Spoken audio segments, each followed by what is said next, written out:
네, 오늘 본문 사사기 11장 1절에서 11절이고요. 3절까지 먼저 교독합니다.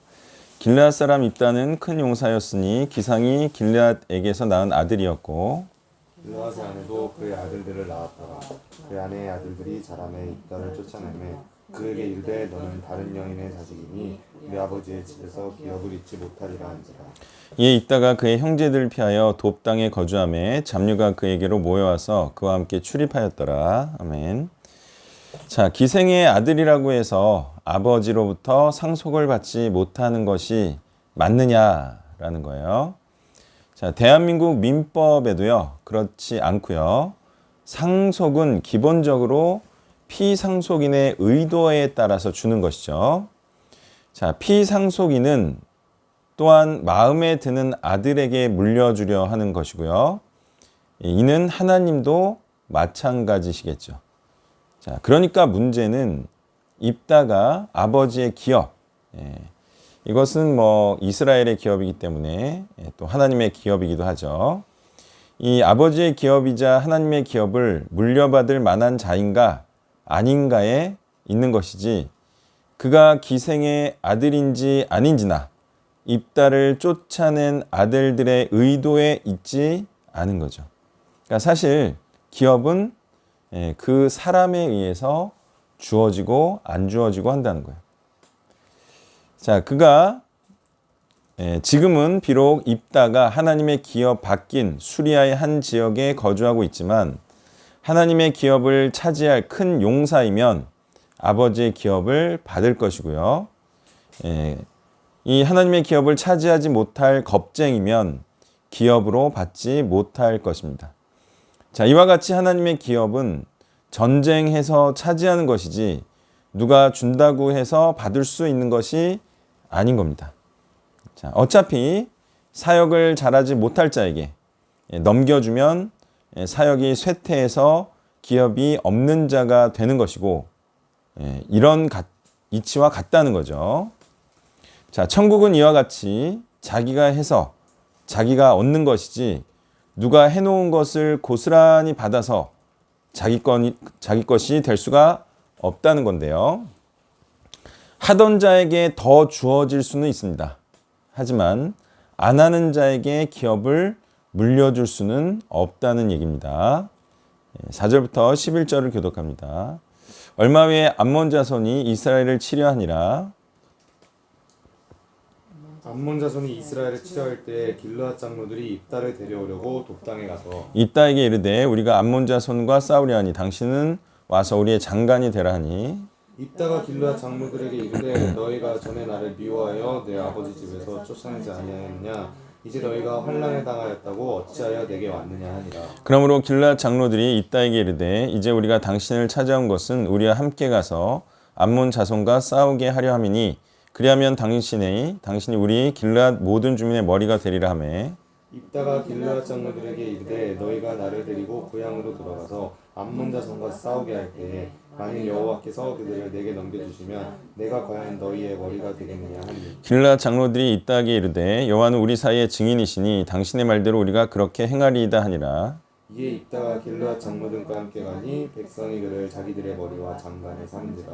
입다가 미스바에서 자기의 말을 다 여호와 앞에 알리니라. 아멘. 자, 사람이 죽을 위기에 닥치면 살 방도를 찾게 되는데요. 그게 바로 입다였습니다. 자, 아마도 쫓아낼 때에는 입다가 큰 용사인지 몰랐다가 돕당에서 잡류들이 그에게 모여드는 것을 듣고 큰 용사감이라고 생각했을 거예요. 자, 그러니까 입다로서는 아버지 집에서 배다른 형제들에게 억압을 당하며 샌님처럼 사는 것보다 쫓겨나는 시기였지만 돕당으로 옮긴 것이 자신의 역량을 발휘하기가 더 좋게 된 거죠. 장로들은 입다가 큰 용사감인지 모르고 쫓아냈다가 지금은 모셔오는 격이 됐는데요. 이것도 입다가 그 역량을 보여줘서이지 가만히 있다가 부름을 받게 된 것이 아니었던 거죠. 자, 이와 같이 성경을 보면 요셉도 그랬고 다윗도 그랬는데요. 쫓겨나도 잘 되는 경우는 바로 구원자의 역량을 보여주고 갖춘 경우였습니다. 다시 말해 대적과 잘 싸우고 이겨서 구원시키는 자이면 출신이고 학벌이고 남녀이고에 상관없이 정말 장땡인 거고 또한 왕이 되는 거죠. 자, 왜냐하면 사람들은 죽게 생겼고 그래서 사는 것이 소망이고 구원시킨다는 것은 소망 없는 자에게 살 소망을 주는 것이기 때문입니다. 자, 물론 살 소망이 없어서 살 소망이 없어도 죽을 자임을 몰라서 구원을 바라지 않는 게 큰 문제이기는 해도 자신이 구원받지 못한 상태다라는 것을 죄인 상태다라는 것을 인정만 하면 구원시켜준 사람이 최고라는 거예요. 자, 그리고 구원시키면 장관이 되냐 머리가 되냐가 중요한 게 아닙니다. 자, 무엇이 중요합니까? 길르앗을 암몬의 손에서 구원해내는 것이 하나님의 뜻이냐 아니냐가 중요한 것이고요. 하나님의 뜻이면 그냥 하는 것이지 만약 머리가 되게 해주지 않겠다고 하면 안 싸우려는 것입니까? 어쨌든 하나님의 뜻이면 순종함으로 행해야 되는 거죠. 왕으로 세워주든 안 세워주든 그건 중요하지 않습니다. 하나님의 나라를 위하는 자이면 백의 종군으로라도 행해야 하는 것이죠. 자, 마음이 왕자리에 있으면서 다시 말해 사역을 해서는 안 된다는 것이고요. 구원의 일을 해서 많은 자들을 구원시키면 사람들이 구원의 상태를 지속하고 싶어서라도 저절로 왕으로 삼아주는 거예요. 그때 하나님의 말씀으로 통치되는 공동체가 되게 하기 위해서 왕이 되고 싶으면 왕이 되면 되는 거죠. 자, 그런데 입다가 하나님의 말씀대로 이스라엘을 통치하고 싶어서인지 아니면 그동안의 서름을 해소하려고 왕이 되려 했는지는 딸을 번제로 드린 에피소드를 통해 알 수가 있습니다. 자, 입다는 과연 하나님의 말씀과 뜻을 알고 그것을 펼치려 한 것인가? 근데 이 에피소드는 도저히 그렇게 볼 수 없다는 거예요. 사람이 하나님의 말씀과 뜻을 알고 입신양명을 하려 해야지 이렇게 하나님의 뜻도 모르고 왕이 되려 하면 그는 하나님의 뜻을 펼칠 생각이 없는 자임을 알 수가 있어요. 그냥 왕이 되려는 거지 하나님의 통치가 임하게 하려는 의도는 별로 없다는 거예요. 왜? 모르니까. 자, 물론 하나님의 뜻이 아닌 뜻을 하나님의 뜻이라 믿고 그것을 펼치려 왕이 되려는 경우는 많이 있습니다. 다 뭐 하나님의 뜻이라고 갖다 붙이니까 그것도 결국은 자기의 뜻을 펼치려는 것이죠. 그러므로 권력과 지위를 갖더라도 하나님의 말씀을 모르면 그는 살인하는 자요 악을 많이 자행하는 자가 되기 때문에 하나님의 말씀을 모르는 자가 지도자가 되면 자신과 다른 많은 사람들에게 재앙이 되는 것이죠. 사람들이 어떠한 것 같은가요? 하나님의 말씀을 알고 지도자가 되려는 것 같은가요? 아니면 지도자가 되는 것을 목적으로 하는 것 같은가요? 세상 지도자들이야 그렇다 치고요. 목사들은 과연 어떠한가? 라는 거예요. 과연 자신이 알게 된 복음의 가치를 알고 그 알게 된 복음을 많이 퍼뜨리고 싶어서 사역하는 것 같은가? 아니면 유명하고 성공한 목사가 되고 싶어서 사역하는 것 같은가? 라는 거예요. 전자와 같이 진실된 목사들도 있고요. 후자와 같이 세상적인 목사들도 있지만 후자 같은 자들도 은근히 많기는 많습니다. 권력욕과 명예욕이 있는 입다 같은 구원자나 하나님의 말씀을 잘 모르는 구원자가 되지 말고 하나님의 말씀을 잘 알고 순전하게 사역하는 목사와 사역자가 되어야 하겠습니다. 자, 말씀을 정리하면요. 하나님을 위하고 하나님을 향한 순전한 마음이란 무엇이냐? 그것은 순전한 복음을 순전하게 전하려는 그런 순전한 사역을 의미하는 거죠. 다른 의도는 없습니다. 나를 높일 의도도 없고요. 왕이 되려고, 지도자가 되려고, 높은 지위에 오르려고 하는 의도도 전혀 없어야 됩니다. 그냥 순수하게 사람들에게 복음을 전하고 그 복음의 삶을 살게 하는 그 순전한 목적으로 사역을 하는 것이 순전한 마음으로 사역을 한다는 거예요.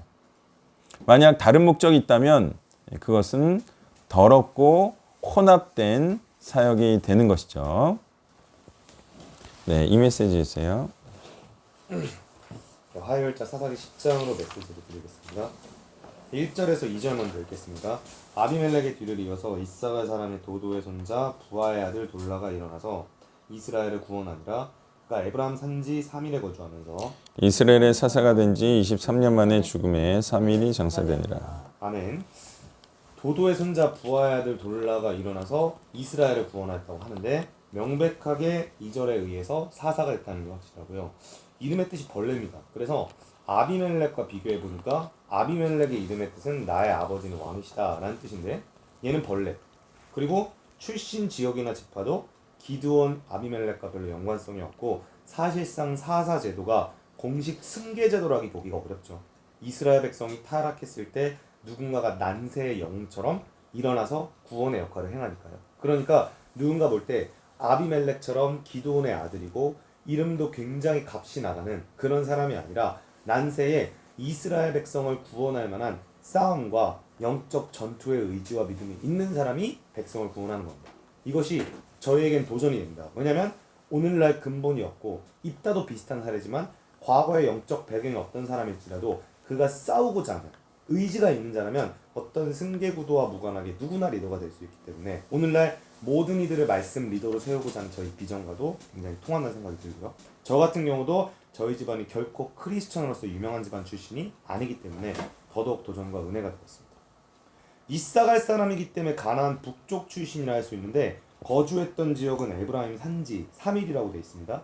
이게 이스라엘 땅으로 말하면 중부 지역이라 할 수 있는데 살았던 곳과 장사된 곳은 3일이라고 되어 있죠. 그래서 원래 이 성읍은 에브라임 성읍이고 이사갈에 속한 게 아니었지만 그는 사사 역할을 감당하기 위해서 북쪽의 가장 큰 지파 중에 하나였던 에브라임에서 살기를 주저하지 않았다라는 생각을 했습니다. 그래서 중요한 건 내가 감당해야 될 역할과 사역과 일을 위해서는 낯선 환경, 고향과 멀어진 곳, 익숙하지 않은 환경도 잘 감당해야 하는 것이 우리가 오늘날 감당해야 될 나그네 영성이다 라는 생각이 좀 들었습니다.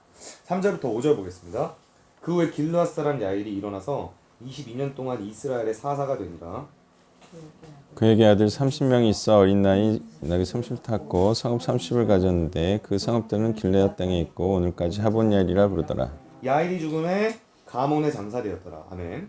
사사 야일은 길르앗 사람인데 길르앗 같은 경우는 또 요단 동편 사람입니다. 근데 길르앗 요단 동편이라는 게 저에게 뭔가의 단서를 주는 측면인데 왜냐면 이 길르앗과 요단 동편 땅은 과거의 르우벤을 비롯한 세 지파가 우리는 요단강을 건너지 않고 정착하겠다는 한 차례 소동이 일어났던 지역이기 때문에 그들 가운데 안정과 내 소유를 늘리겠다는 영이 어느 정도 남아있을 가능성이 있습니다. 그런데 아닌 게 아니라 이 사사에 대해서 거주되고 기술되었던 내용들은 성읍이 30이 있는데 어린 낙이 30을 탔고 성읍은 길르앗 땅에 있고 하본 야일이라 불렸다라는 것들이죠. 사실 야일 같은 경우도 문제없이 그냥 사사를 잘 했다고도 볼 수 있을 것입니다. 왜냐하면 특별한 뭐 비리나 큰 부정부패 사건이 막 기술되어 있지 않지만 이런 어떤 핵심적인 단서들이 그가 사역하는 마인드와 의도를 어느 정도 짐작해 하는 것이죠. 당시에 30아들이 있는데 다 나귀를 탔었고 성읍 30을 가졌다. 그 당시에 나귀라는 것은 굉장한 귀족적인 동물, 정말 그 세력자들이 탈 수 있는 동물이었고 각자에게 성읍이 있다는 게 얼마나 부유하고 여유로운 위치에 있었는지를 간접적으로 보여줍니다. 그리고 성읍 이름이 하본야일이라고 하는데 원래 뜻이 이제 야일의 고울이라는 뜻인 거죠. 물론 이 하본야일이라는 이름이 신명기 3장이나 민수기 32장에 가면은 과거에도 므낫세 아들 야일이라는 사람이 있었는데 그 당시에 그가 바산 지방을 점령하면서 하본야일이라 칭했던 바가 있습니다. 그런데 과거의 그 지명이 그대로 이어지는 거면 굳이 여기에서 기술할 필요가 없었겠죠. 성경의 모든 기술은 다 저자의 특별한 의도를 담고 있기 때문에 여기서 하본 야일이란 말을 조금 더 넣었다는 것은 그 당시에 야일이라는 사람이 자기의 이름을 내기 위해서 그 지명을 붙였다는 것을 부각하기 위함이라는 걸 알 수 있습니다. 즉 본인은 이 하본 야일이라는 이름을 통해서 자신의 영광을 드러내고 자신의 이름을 높이는 자였다는 것이죠. 그래서 같은 사사이고 겉으로 이스라엘을 다스리는 것 같지만 누군가는 잠잠히 겸손하게 하지만 용기 있게 이스라엘을 구원하는 사역을 하기도 하고 누군가는 그 자리를 통해서 자기의 소유와 안정과 명예를 도모하는 자가 될 수 있는데 이걸 우리가 잘 구분하지 않으면 겉으로 유사하게 사사 같은 사람이지만 악한 자들에게 우리의 영적 자산을 다 빼앗길 수 있고 우리도 얼마든지 그렇게 될 수 있다라는 생각을 합니다. 6절부터 18절을 보겠습니다. 이스라엘 자손이 다시 여호와의 목전에 악을 행하여 바알들과 아스다롯과 아람의 신들과 시돈의 신들과 모압의 신들과 암몬 자손의 신들과 블레셋 사람들의 신들을 섬기고 여호와를 버리고 그를 섬기지 아니하므로 여호와께서 이스라엘에게 진노하사 블레셋 사람들의 손과 암몬 자손의 손에 그들을 파심해 그의 그들이 요단강 저쪽 길르앗에 있는 아모리 족속의 땅에 있는 모든 이스라엘 자손을 쳤으며 18해 동안 억압하였더라. 암몬 자손이 또 요단을 건너서 유다와 베냐민과 에브라임 족속과 싸움으로 이스라엘 공거가 심하더라. 여기까지 읽겠습니다. 계속 읽겠습니다. 이스라엘 자손이 여호와께 부르짖어 이르되 우리가 우리 하나님을 버리고 바알들을 섬김으로 주께 범죄하였나이다 하니 여호와께서 이스라엘 자손에게 이르시되 내가 애굽 사람과 아모리 사람과 암몬 자손과 블레셋 사람에게서 너희를 구원하지 아니하느냐. 또 시돈 사람과 아말렉 사람과 마온 사람이 너희를 압제할 때에 너희가 내게 부르짖음으로 내가 너희를 그들의 손에서 구원하였거늘 너희가 나를 버리고 다른 신들을 섬기니 그러므로 내가 다시 너희를 구원하지 아니하리라. 가서 너희가 택한 신들에게 부르짖어 너희의 환난 때에 그들이 너희를 구원하게 하라 하신지라. 이스라엘 자손이 여호와께 여쭈되 우리가 범죄하였나이다. 주께서 보시기에 좋은 대로 우리에게 행하시려냐. 오직 주께 구하옵노니 오늘 우리를 건져내옵소서 하고 자기 가운데에서 이방 신들을 제하여 버리고 여호와를 섬김에 여호와께서 이스라엘의 곤고로 말미암아 마음에 근심하시니라. 그때 암몬 사람이 모여서 길르앗에 진을 쳤으므로 이스라엘 자손도 모여서 미스바에 진을 치고 길르앗 백성들과 방백들이 서로 이르되 누가 먼저 나가서 암몬 자손과 싸움을 시작하랴. 그가 길르앗 모든 주민의 머리가 되니라 하니라. 아멘. 이스라엘이 다시 타락을 하는데 좀 더 유별났던 점은 그들이 섬겼던 신들 가운데 암몬 자손의 신도 있고 블레셋 사람들의 신도 있다라는 것이죠. 그리고 이들이 이후에 4사 2다 때 그리고 4사 3소 때 정복하고 치는 민족이 차례로 암몬과 블레셋입니다.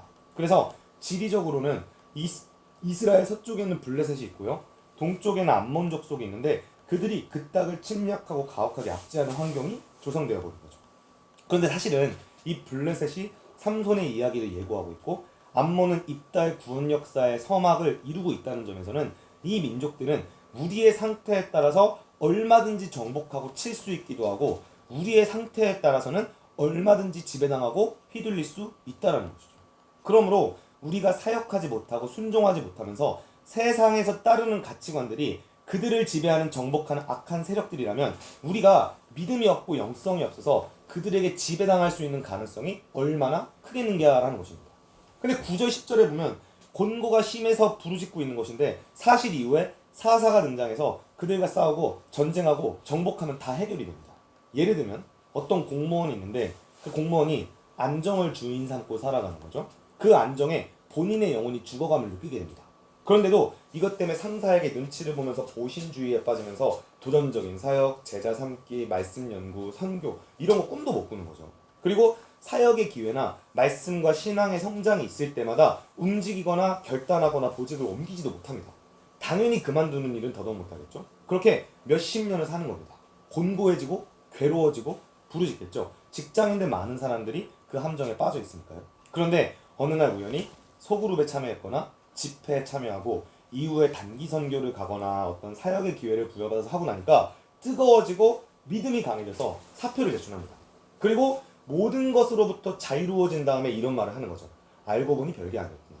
즉 우리를 가두고 막는 그 모든 것들이 싸우고 이겨내고 전쟁하면 사실 다 아무것도 아닌 것들인데 사사들이 일어나 회개하고 돌이켜서 전쟁하면 될 것들인데 뭐가 그리 무섭고 뭐가 그리 아쉬워서 지배당하고 눌리고 살고 있냐는 거죠. 하나님이 본문에서 굉장히 충격적인 말씀을 하시는데 13절에서 너희를 다시는 구원하지 않으리라. 여기에서 하나님의 분노의 포인트는 11절과 12절에서 볼 수 있다시피 그들이 같은 패착을 계속 번복하고 있다는 겁니다.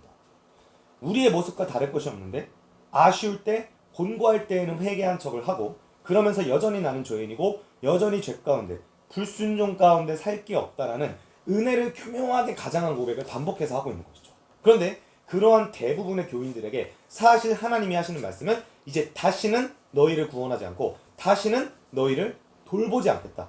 이런 말씀을 하고 계신다는 거죠. 그래서 사람은 결국에 계속된 죄와 불순종 가운데 하나님께 이렇게 차차 버려지고 있습니다.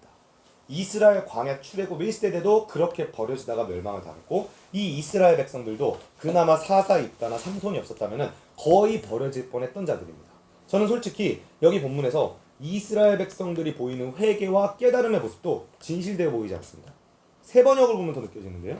이스라엘 자손이 주님께 말씀드렸다. 우리가 죄를 지었습니다. 주님의 뜻대로 하십시오. 그러나 오늘만은 우리를 구출하여 주십시오.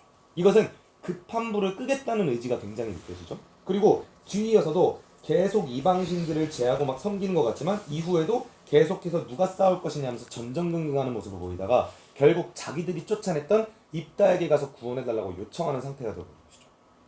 그러한 교회의 공동체, 이스라엘 공동체 상태가 지금 오늘날 우리의 상태입니다.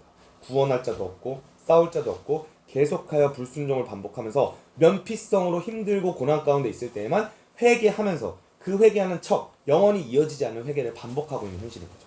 그렇게 되면 결국에는 하나님은 다시는 구원하지 않겠다고 말씀하십니다. 그런데 여기에서 하나님 16절에 마음에 근심하십니다 라는 말을 하는데 그것이 이제 애담, 낙담한다 이제 이런 의미를 지니는데 원래 원어는 짧다, 부적합하다 이제 이런 의미라고 합니다. 그래서 마음이 짧다는 게 성경 속의 일종의 비유적인 표현인데 조마조마하고 애가 탄다라는 거죠. 그래서 하나님께서 이 불순종을 반복하면서 면피성 회개를 급하게 하고 뉘우치는 척하면서 또 불순종하는 백성들을 볼 때 마음이 타고 애가 타는 상태라는 걸 우리가 보게 되는 겁니다. 제가 이걸 보면서 뭘 느꼈냐면 우리가 반복되는 죄와 불순종이 얼마나 하나님께 염치 없는 행동인가를 정말 반드시 깨달아야겠다.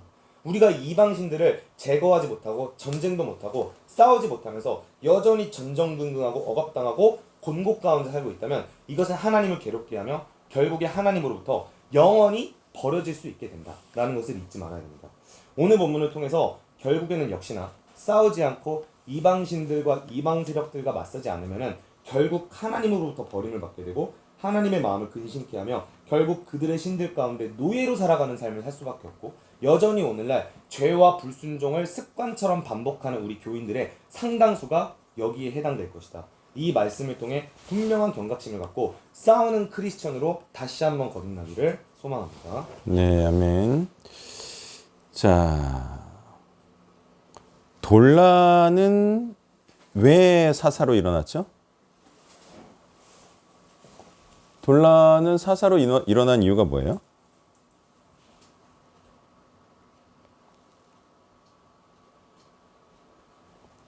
보통은 이민족의 침입에 의해서 일어나죠.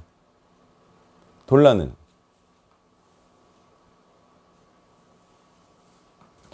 아비멜렉의 학정에 의해서 일어납니다.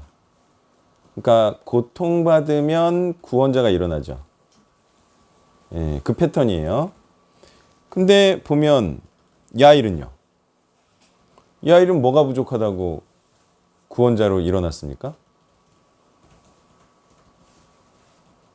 뭐가 괴로움이 있어야 일어나잖아요. 그죠? 계속 패턴이. 근데 야일은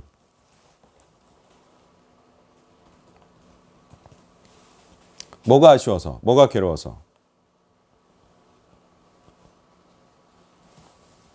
요단 동편 지역이기 때문에 암몬 자손의 침략에 의해서 그런 필요에 의해서 길앗에 사사가 일어나죠.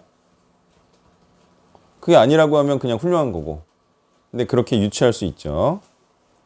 자, 그래서 길앗에서 이제 또 사사가 일어났어요. 다 필요에 의해서 일어나죠. 예. 자, 그러면 4절은 어떻게 해석해야 돼요? 이 30명의 아들이 있었고 이 아들들이 나귀를 탔고 또 하나씩 성읍을 가졌는데 이거에 대한 평가는 없죠. 평가는 없어요. 그럼 이건 어떻게 해석해야 돼요?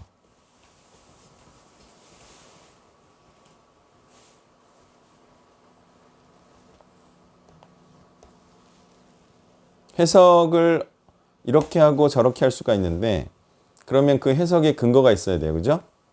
자, 일단 좋게 본다. 이거 좋게 본다. 두 번째, 나쁘게 본다. 자, 견해를 말하고 근거를 대시오. 저는 부정적으로 해석을 했지만 긍정적으로 볼 여지나 근거가 될 수 있는 게 어쨌든 어떤 면에서는 나귀를 탔다는 면에서 어떤 왕이나 리더십적인 측면이 될 수도 있을 것 같고 성업이 있었다는 것 자체가 두 분 견해는 있어요? 긍정적으로 볼 수 있을 것 같아요. 자, 긍정적. 자신의 자녀들이 어쨌든 많이 나왔으니까. 경제적으로 다스리는 네, 그 다음. 난 모르겠다. 저는 여태까지 좋게 봤는데 오늘부터 나쁘게 보는 쪽으로 바뀌었어요. 자, 왜냐면 이렇게 좋은 조건에서 잘 자랐죠. 지도자 교육도 받고. 근데 사사가 된 사람이 없어. 그죠? 그래서 기생의 아들 입다가 돼요. 다시 말해서 구원의 후손, 언약의 후손을 만들어내지 못한, 그래서 다시 백성들이 우상숭배라는 도탄에 빠지는 그런 결과를, 열매를 낳았죠. 그래서 안 좋게 보는 거예요. 예. 자, 여기서 우리가 좀 알아야 될 게 있어요. 지금 30명의 아들 중에 이렇게 정말 강력한 지도자의 아들로 태어나 성읍의 성주가 되면서까지 이렇게 정말 사사가 되기에 너무 좋은 조건 아닙니까? 근데 이 중에 사사가 한 명도 없었다는 건 무엇을 말해주는 것 같아요? 사사가 되는 건 굉장히 어려운 일이다. 아니 30명 중에 한 명 정도는 돼야 되지 않나요? 아버지가 사사인데? 그래야 안 그래요? 근데 어떻게 한 명도 안 됐어? 이거는 무엇을 말해주는 거냐면 사사가 되는 건 워낙에 어려운 거예요. 그렇죠? 예. 정말 큰 용사나 정말 뭐 진짜 하나님의 영을 받아서 하늘의 별 따기지. 우상 숭배의 세상에서. 그러니까 기본적으로 구원자가 된다는 건 어렵다라고 생각해야 돼요. 알았죠? 굉장히 어려운 거예요. 되면 기적인 거야. 마치 우리나라로 치면 뭐가 되는 거랑 비슷할 것 같아요? 이스라엘에서 사사가 된다는 거하고 우리나라에서 뭐가 되는 거하고 비교될 것 같아요. 응? 대통령. 그렇죠. 대통령 같은 인물이 나는 거와 비슷하다고 볼 수 있나요? 그렇죠. 지금은 제도적으로 대통령을 뽑아야 되기 때문에 뽑잖아요. 그러면서 항상 뽑으면서 무슨 얘기를 해요? 사람들이. 인물이 없어서 이 사람을 뽑는 거지 이 사람이 인물이어서 뽑는다고 하지 않잖아요. 그러니까 대한민국에서도 사실은 자연적으로 대통령이 되는 정말 그런 영웅과 같은 대통령이 난 지가 오래됐죠. 국민들이 정말 이 사람은 누가 뭐 다른 사람은 정말 비교도 안 되는 대통령이고 우리나라를 구원할 자야. 실제로 또 구원시켜야 대통령이 되는 거고. 근데 그런 인물이 나질 않잖아요. 이유는 뭐예요? 지금은 난세가 아니기 때문이죠. 우리나라의 영웅이 언제 났어요? 임진왜란 때 났죠. 그리고 나서 또 일제 압제 동안에 났죠. 똑같지 않아요 지금? 예?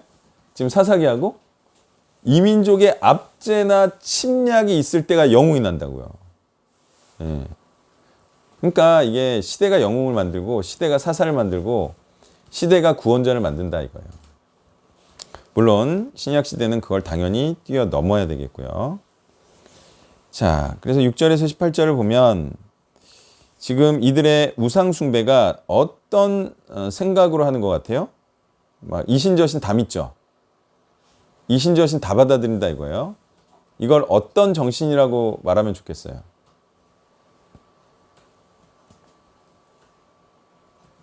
이신저신 다 받아들여. 이걸 무슨 정신? 이걸 다다익선의 정신이라고 합니다. 다다익선의 정신이 뭔지 아세요? 이 중에 뭔가 하나 걸려라. 그죠? 그러니까 로또 복권 많이 사고 있잖아요. 이 중에 하나 걸려라. 그럼 걸리나요?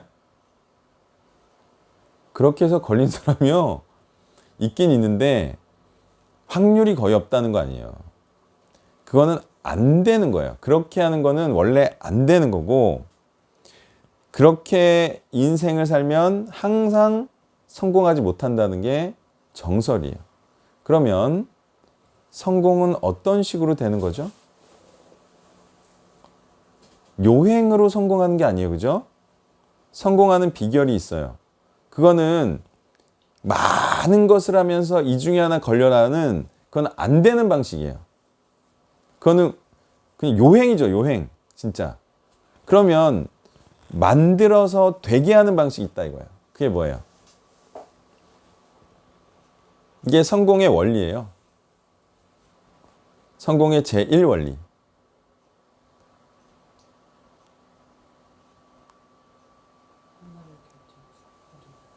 그렇죠. 그거를 유명한 말로 바꾸면 뭐가 돼요? 하나를 결정해서 올인한다. 이게 아주 흔한 말로 뭐라고 하는 거예요? 그게 선택과 집중이지.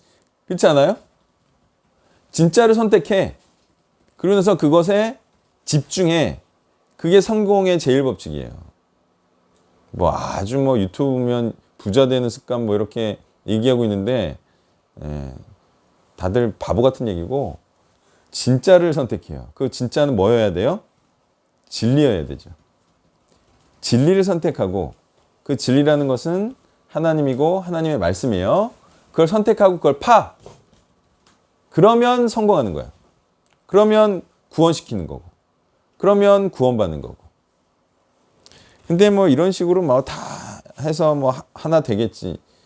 이거는 이런 식으로 해서는 성공 못한다 이거예요. 그건 선택과 집중이 아니기 때문에. 하나, 진짜, 진리, 그 하나만 선택해서 진드건이 팔아. 예, 그러면 성공한다. 그러니까 지금 이런 행태는 안 되는 행태죠. 예. 결국은 어떤 게임이냐? 어떻게 해야 성공하고 어떻게 해야 승리하고 어떻게 해야 구원받느냐? 이것에 있어서 첫 번째 중요한 것은 가짜와 진짜를 구별해서 진짜를 선택하는 것. 그리고 그 다음은 깊이의 문제입니다. 복음을 선택했는데도 복음을 선택하지 않은 결과가 되는 것은 복음의 깊이에 들어가지 못해서 그렇죠. 또 처음에 복음을 선택하지 않은 건 그건 선택의 문제가 잘못된 것이죠. 그래서 모든 문제의 근원은 진짜와 가짜냐, 그리고 깊이가 있느냐, 얕느냐, 이 두 가지에 의해서 결정이 나는 거예요. 자, 그 다음에 싸우고 전쟁에서 이기기만 하면 암몬이고 뭐고 별거 아닌 게 알 수가 있다. 근데 항상 그렇습니다. 싸우기 전까지는 암몬이 어때요? 너무너무 무섭죠. 그리고 절대로 우리가 넘어서지 못할 그런 벽처럼 느껴지는데 싸우면서 알게 돼요. 해볼 만하다. 이기면 알게 되죠. 별거 아니었네. 문제는 이 문제의 해결책은 뭐예요? 용기 내서 싸우는 거죠. 그걸 일컬어 큰 용사다라고 말하는 거예요. 싸우는 자, 그가 용사이죠. 이기면 그는 큰 용사가 되는 거죠. 그러므로 타협한다라는 것은 무엇을 의미할까요? 세상과 타협한다. 또는 타협된 복음이다. 무엇을 의미하죠? 싸우지 않는 걸 의미하죠. 그죠? 이스라엘이 가나안 땅에 들어올 때 타협을 했죠. 그 타협은 이방 민족과 가나안 족속과 언약을 맺은 거죠. 그게 바로 타협이라고 하는 거예요. 자, 싸우면 이깁니다. 근데 싸우기가 두려워서 또 싸우면 질 것 같아서 타협을 하는 것은 그거는 싸우지를 않는 것이다. 자, 그다음 15절에 보면 이들이 왜 범죄했는지가 나옵니다. 이스라엘이 범죄를 했어요. 왜 범죄했는지가 15절에 나와요. 이유가 뭘까요? 아니 뭐 이거 한두 번 겪습니까? 이민족의 침략을 받고 하나님께 부르짖으면 사사가 나타나서 구원해 주고 다시 사사가 죽고 그 다음에 또 이민족이 괴롭히면 또 부르짖으면 또 사사가 나타나서 구원해 주고 이거 다 아는 거 아니에요? 근데 왜 또 우상 숭배하고 왜 또 부르짖는 거예요? 다시 회개하면 받아줄 거. 아니지. 그게 아니지. 15절을 보면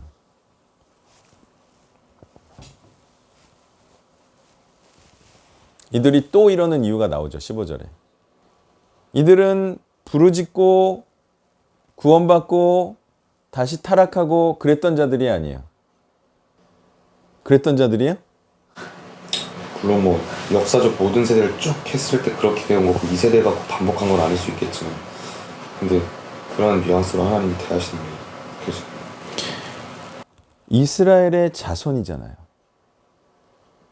이들이 한번 올라가 볼까요? 이들이 이런 경험을 했던 자일까요? 한번 올라가 볼까요? 몇 년 전으로 올라가야 돼요.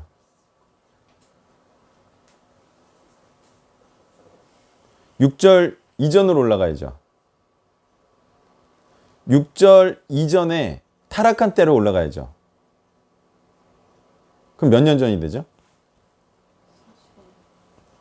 그 정도 되죠? 2절과 3절 사이가 얼마나 긴지는 모르지만 이들은 이민족의 침략을 받아서 이렇게 괴롭힘을 받아본 적이 있는 사람이 없는 사람이에요. 기록에 따르면 없는 경험이 없어요. 이런 우상 숭배함으로 하나님이 이민족을 위해서 괴로움을 주고 이런 경험을 한 적이 없어요. 이런 경험을 했는데 정신 차리고 부르짖어서 하나님이 구원해 주셨어. 그럼 보통 몇 년 가요? 일단 1세대는 가요. 1세대가 안 간다라고 하더라도 1세대가 간 거예요. 왠지 알아요? 20년이 지나면 세대가 바뀐 거예요. 주축 세대가 바뀐 거라고요. 아니 자기가 20, 30대에 이런 경험을 했어. 정말 우상 숭배했더니 죽을 것 같이 힘들어. 그래가지고 하나님이 사사를 통해서 기적적으로 구원했어요. 그 사람이 또 우상 숭배할까요? 상식적으로? 나이 5, 60에? 나이 5, 60에 우상 숭배할 게 또 뭐 있어? 새로운 젊은이들이 우상 숭배하는 거예요. 그 시대의 흐름이라는 거 알아요, 몰라요? 시대의 흐름을 누가 주도해요? 20, 30대, 40대가 주도하는 거예요. 뭐 50대까지는 되지만. 아니 그렇지 않더라도 이 이스라엘의 자손은 돌라 이전 아비멜렉 때를 경험한 자냐는 거예요. 제 말은. 메인이. 어때요? 이거는 하나님의 구원의 경험을 사실상 해보지 않은 자들이에요. 그런 고통 중에 하나님께 부르짖어서 기적과 같은 구원의 체험을 해본 적이 없는 이스라엘의 자손들을 의미하는 거예요. 그러니까 이게 계속 반복되는 거예요. 이게 한 사람이 한 인생에 있어서 이런 반복을 한다고요? 두세 번? 그건 정말 이상한 거죠. 자신의 인생이 확확 바뀌어요. 이렇게 바뀌었다가 그래요 안 그래요? 사람 인생이 정말 처절한 하나님께 정말 구원의 회심을 한 자가 또 우상 숭배했다가 다시 회심하고 이런다고요? 그걸 말하는 게 아니에요. 그죠? 이 세대가 바뀌면서 계속 이게 반복되고 있다는 걸 말하는 거예요.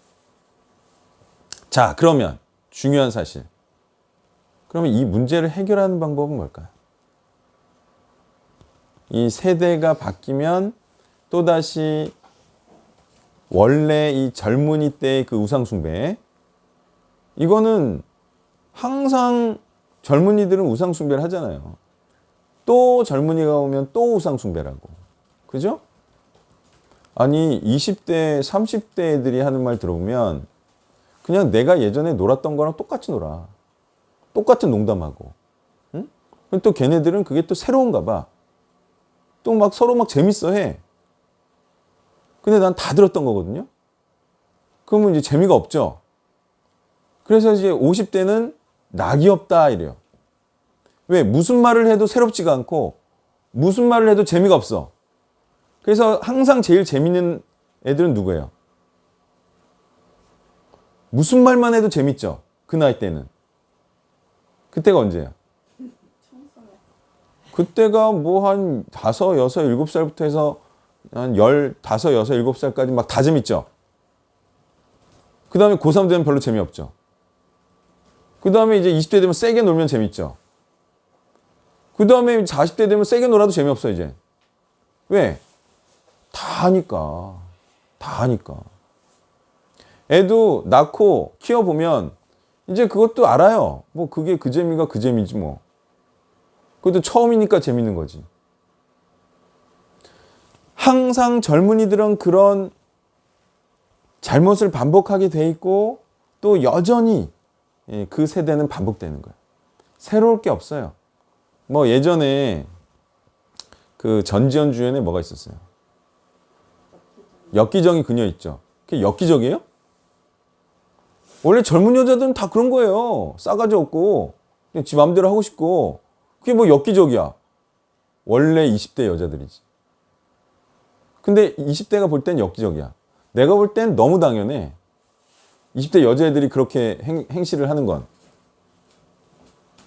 반복된 그런 우상숭배는 세대가 계속 그 나이대가 되면 계속 그런 행태를 하는 걸 말하는 거예요.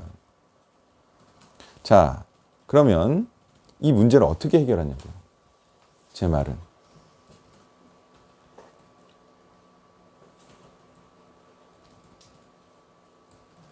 어떻게 해결해 이걸? 세대는 반복될 수밖에 없어요. 그 잘못은. 젊은이는 우상 숭배하게 돼 있고 인생을 모르는데 뭐 죽음이 자기한테 닥칠 거라고는 추워도 생각하지 못하는 때가 청년 때고 젊은 때예요.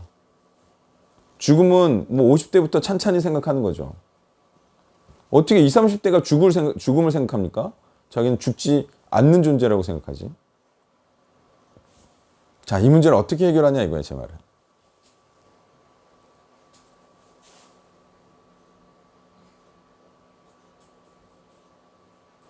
신약은 사실상 이런 문제가 해결되기는 했어요. 근데 모르고 있어서 못할 뿐이지.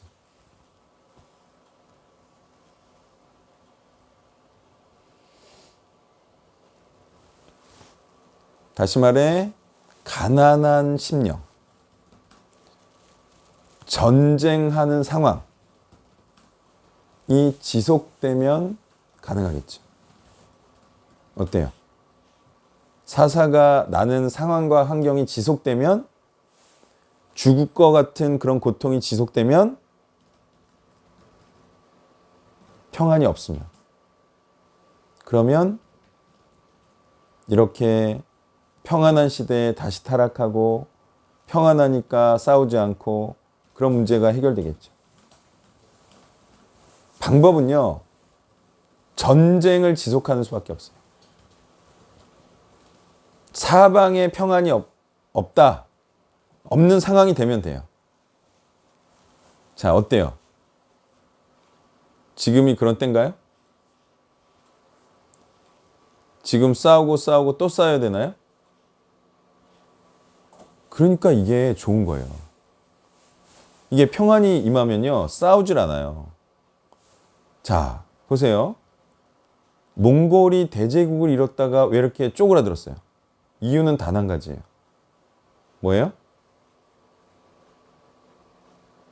싸우지 않아서. 정착하며 살면서. 싸우지 않으면서 일어나는 그 일이 뭐죠? 싸우지 않으면서 일어나는 일. 또는 싸우면서 일어나는 일. 그게 뭐예요? 싸우면서 일어나는 일, 싸우지 않으면서 일어나는 일.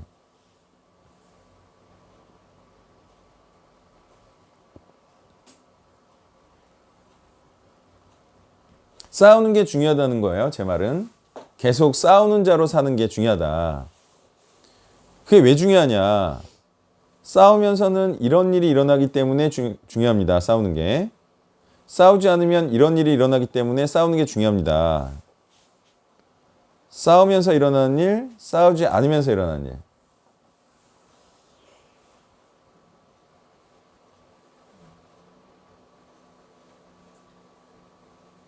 싸우면 계속 훈련할 것이고 정착과 안전한 의미로 계속 이동합니다.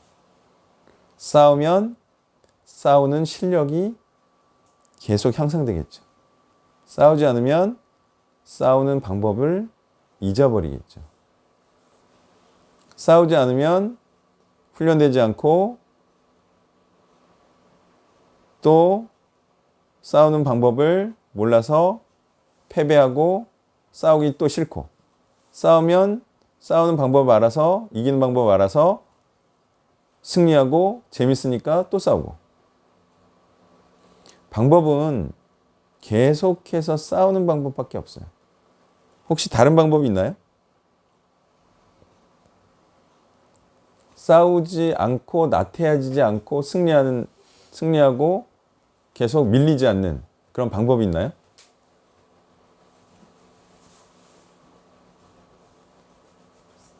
네, 없죠. 그러니까 이 문제를 해결하는 방법은요. 계속 전쟁하는 수밖에 없어요. 다른 방법이 없어요. 고통스럽고 힘들어도 싸우는 게 습관이 되면 그리 고통스럽지 않아요. 또 그래야 계속해서 구원자가 나는 거죠. 네. 그래서 제가 하는 말이 뭐냐면 고통을 즐겨라예요. 계속 하는 말이 그거예요. 고통을 즐겨라. 고통스럽게 사역하지 않으면 결국은 나태해지고 싸우려 하지 않고 그러면 공격이 무서워지는 거예요. 적의 공격이. 근데 계속 싸우면 적의 공격이 어떨까요? 무섭지 않아요.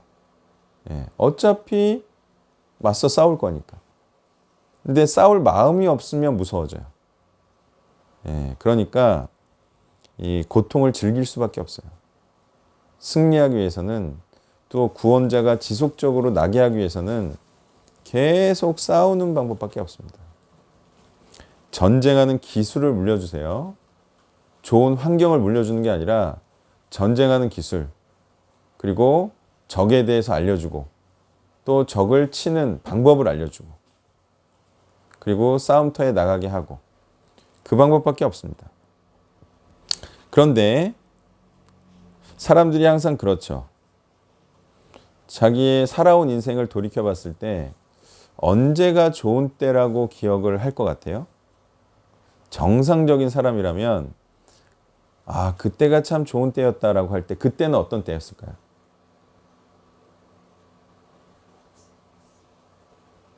어떤 때가 그 사람 인생에서 가장 의미 있고 보람됐던 때이다라고 해석을 할까요? 스포츠 선수였던 사람을 한번 떠올려도 되고, 그죠? 그 다음 회사원이었던 사람을 떠올려도 돼요, 그죠? 또는 사업을 했던 사람을 떠올려도 돼요, 그죠? 아니면 선교사나 사역자를 떠올려도 돼요. 자신의 삶을 회고할 때 언제가 제일 나는 의미 있고 보람되고 자랑스러웠다. 내가 정말 멋있었다. 라고 할까요? 내 인생에서 이때가 제일 보람되던 때이다. 의미 있던 때였다. 자, 스포츠 선수 언제예요? 치열하게 싸우면 치열하게 싸우고 준비하고 그리고 마침내 그것으로 인하여 승리할 때, 그죠? 자, 승리의 순간에 우리가 그리스도 재림의 때가 승리의 순간이잖아요. 그때 어떤 때가 떠오를 것 같아요? 이제 금메달을 땄어요. 자, 금메달을 따면 어느 순간이 기억날 것 같아요? 100이면 100. 승리의 때. 그 훈련할 때지. 에? 정말 포기하고 싶었던 바로 그때죠. 그때 이를 악물고 포기하지 않은 그 순간을 떠올리겠죠. 그때 참 끝까지 참아내며 이때까지 싸우기를 잘했다. 다 그런 거예요. 다 그런 거예요. 사업을 성공해도 가장 힘들었던 때가 생각나지 않겠어요? 회사원으로서 인정받으며 퇴진할 때도 가장 힘들었던 때가 생각나지 않겠어요? 저희 아버지가 이제 최근에 만났는데 요즘 꿈을 꾸신대요. 무슨 꿈을 꾸는지 아세요? 뭐라 그랬지? 국내에서 제일 힘들었을 때. 어. 그때 꿈을 꾸면서 이제 공포 가운데 일어나신다 그러더라고요. 그런 때를 겪었다는 거예요. 그 힘든 때를.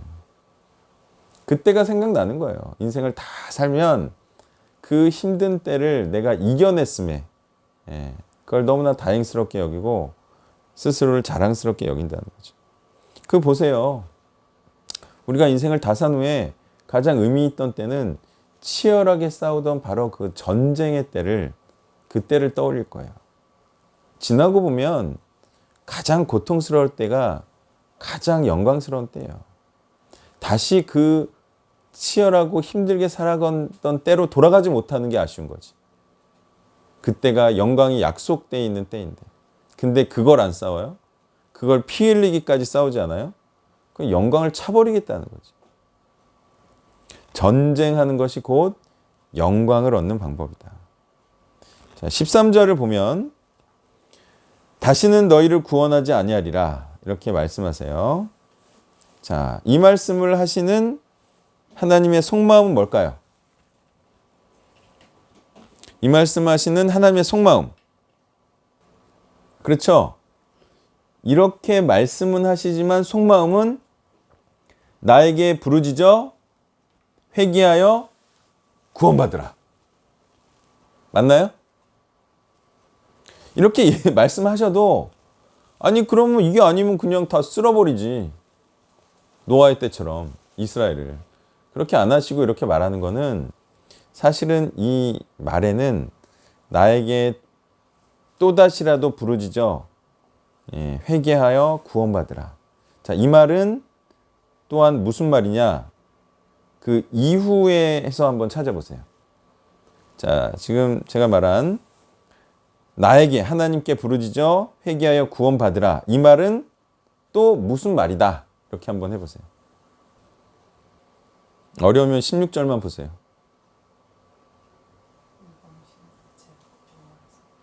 여호와를 섬기라는 말과 같나요? 이게? 회개하라가? 어때요? 회개하여 구원받으라가 여호와를 섬기라랑 같은 말인가요? 같은 말이죠? 자, 여호와를 섬기라는 말이에요. 우상을 제하 버리고 여호와를 섬기라. 자, 지금 이 말씀을 하시는 거예요. 내가 다시는 구원하지 않겠다. 이 말이 여호와를 섬기라는 말이에요. 그런데 하나님께서 언제 근심하세요? 원래 뭐 근심도 안 하지. 뭐 너희들 그냥 죽어버려라. 이렇게 했는데 언제 돌아보세요, 이스라엘을? 언제 걱정하세요? 타이밍이 언제예요?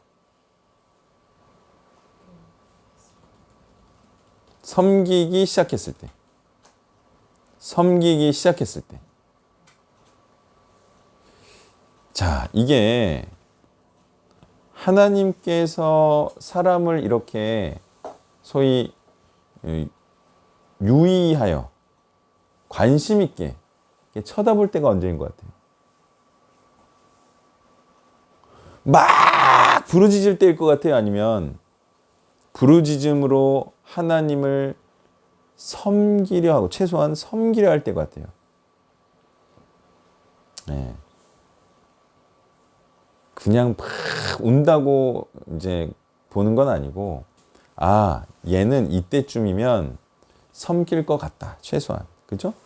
이때 탁 뭐라도 뭐 징표라도 주고 뭐 구원의 약속이라도 뭐 이렇게 제스처만 치면 얘는 하나님을 섬길 것 같아. 그럴 때 하나님이 보시는 거지 그냥 뭐 부르짖는다고 보시는 건 아니에요. 왜? 목적은 하나님을 섬기게 하는 거니까. 회개한다는 게 하나님을 섬기는 거니까. 하나님을 최소한 섬기려고 하니 있어야 하나님께서 고통을 보신다라는 거죠. 더욱더 확실한 거는 아브라함처럼 하나님의 뜻대로 행할 때죠, 사실은. 지금도 이 본문만 보면 하나님의 뜻대로 하나님을 섬길 때 하나님께서 그 고통을 봐주시는 거죠. 다시 말해 하나님은 하나님의 종의 고통을 보신다는 거지, 뭐 다른 일반적인 고통, 또는 전혀 섬기려고 하는 마음이 없는 자의 고통을 돌아보신다는 건 아니에요. 계시록에도 그런 내용이 있죠. 어떤 자의 부르짖음을 신원하신다. 언제까지 뭐 이런 고통을 주시겠습니까? 라고 호소하는 내용이 나오죠. 순교자들의 부르짖음. 그런 자들의 부르짖음을 하나님께서 들으신다는 거지, 그냥 아무나 부르짖음을 듣진 않죠. 자, 그러니까 제가 하는 말 중에 이렇게 한번 기도해 봐라가 있어요. 그러면 혹시 들으실 수 있다. 그러니까 전혀 하나님을 알지 못하는 자가 이렇게 기도하면 그래도 하나님께서 들어주실 가능성이 있다. 이렇게가 뭘 것 같아요? 전혀 성경도 모르고 전혀 하나님의 뜻도 모르고 근데 너무나 고통스러워 인생이. 죽을 것 같지. 그럴 수 있죠. 빚을 막 잔뜩 졌거나. 근데 이렇게 한번 기도해봐라. 그러면 혹시나 들어주실 수 있다. 가능성 제법 있다. 이 기도가 뭐예요? 그렇게 기도한 사람들이 제법 있었어요. 역사에서. 하나님 이 순간에서 구원해 주시면, 이 순간에서 이 죽음을 면하게 해주시면 이렇게 하겠습니다 해서 죽음을 모면한 사람들이 상당히 있어요. 그 기도가 뭘까요? 그렇죠. 아멘. 살려주시면 목사가 되겠습니다. 살려주시면 하나님의 종이 되겠습니다. 살려주시면 하나님께 내 인생을 드리겠습니다. 그런 사람도 있다니까요. 뭐 미국 전쟁 영화에도 있더만. 응? 그 사람 살았잖아요. 그거는 너무 성경적이야. 그죠? 내가 구원해 주시면 하나님 섬기겠습니다. 이게 딱 오늘 본문이랑 맞네. 그러면 그거는 얘는 살려주면 여호와를 섬기겠구나 하고 하나님 살려줄 수 있다니까요. 굉장히 가능성이 높은 기도입니다. 근데 이제 그렇게 하고 안 할 놈이면 또 하나님 알아서 그냥 죽도록 내버려 두실 수도 있죠. 시작해 주세요. 그 화요일자 본문 6절부터 9절에 듣는데 바알, 아스타롯, 아람, 시돈 신들, 모압의 신들, 암몬적인 신들, 블레스 사람의 신들 모든 오상들에게 총출동했다라고 보여지는데요. 근데 이제 이 각 신들의 의미를 무엇을 주었는지를 좀 보면 바알은 풍요를 주고 림몬은 무섭게 포효한다. 그러니까 약간 뭔가 힘이 있고, 그다음에 아스타롯은 번식하고, 화덕과 림몬은 폭풍 비 번개 자연을 다스리는, 그다음에 아세라는 다산과 풍요의 신, 다곤신도 생산의 번성을 위하여 만들어진 예산이고, 네.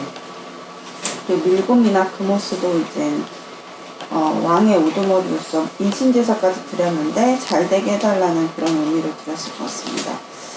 가만히 보면 우상을 섬기는 것이 우상 자체를 섬기는 것이 아닌 곳이 있는데, 나 자신이 풍요롭고 보호받고 잘 살고 농사도 잘 짓고 그런 좋은 것들을 달라는 것이지 그것 자체가 너무나 훌륭해서 아름다워서 섬기는 것이 아니다라는 생각이 들었습니다. 이 시절에 이스라엘은 어리석었네라고 생각할 수 없는 것은 오늘날 수많은 현대인들도 자신을 잘되게 하는 여러 우상숭배들에 물들어 있기 때문이라고 생각했습니다. 돈이나 부동산이나 사회적 지위나 체면, 먹고 사는 문제들, 이런 것들이 이들의 중요한 삶의 요소이며 이것이 성취되고 이것이 잘 되어야 하기 때문에 이들이 이것을 바라보고 산다고 생각했습니다. 많은 크리스찬들도 이렇게 똑같은 목표로 살고 있는 것들을 많이 보게 되는데요. 이런 목표를 세상 사람들과 똑같이 가지고 있으면서 하나님의 축복이다 갖다 붙이는 것은 바알브릿이나 금송아지를 만든 것과 같은 죄악이고 착각이다라는 생각이 들었습니다. 이렇게 이방인과 같이 이러한 것들을 쫓아 사는 그리스도인들, 이방인들과 같이 멸망할 것이라고 저주받을 것이라고 생각했습니다. 자, 우상들의 총출동이라고 했는데, 자, 이스라엘 자손들이요, 이 아스타롯과 아람의 신들과 시돈의 신들과 모압의 신들과 암몬 자손의 신들과 블레셋 사람의 신들이 뭔지 알아요? 알고 섬겼을까요?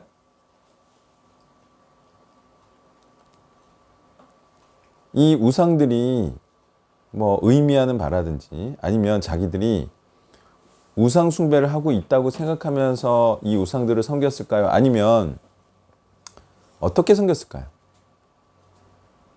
섬기는 과정이 어땠을 것 같아요?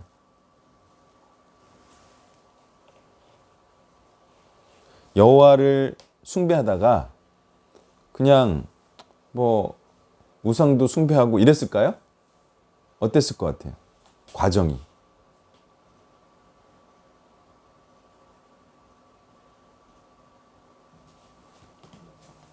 여호와를 굉장히 숭배하다가 보면 돌라가 사사에 있었을 때, 그죠? 야일이 사사에 있었을 때 이때 여호와를 막 숭배했다고 해봐요. 하다가 그 사람들이 갑자기 또 우상도 숭배했을까요? 그랬을까요? 어땠을까요? 계속 남아있었을 것 같아요. 우상들이 한번 들어오면서.